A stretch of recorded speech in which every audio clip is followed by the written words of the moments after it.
行政院伫咧1月31日定下过这新北、台北基隆三个城市的基隆捷运综合规划报告，按算2033年完工通车。基隆捷运总经费696亿外，其中新北市分担71.44亿。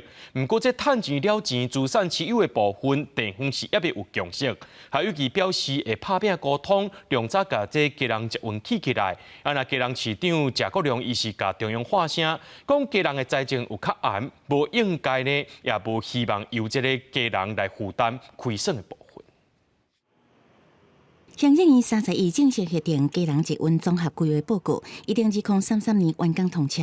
基隆捷运横跨新北、台北、基隆三个城市，为南港到八堵转长15.59公里。拢总13站，其中中树湾到十指区公所加十东捷运强线，嘛加十东捷运共用社后机场。未来往回基隆、台北的通勤族，会当伫南港站转坐高铁代替，也当伫南港展览馆转坐文湖线甲板南线。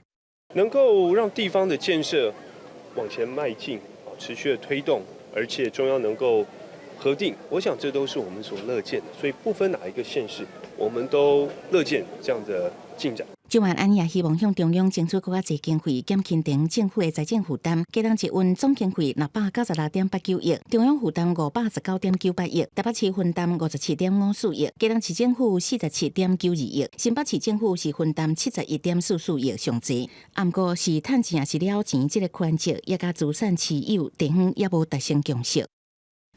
新北市也会负起新建以及未来如何建构跟台北跟基隆营运的方式。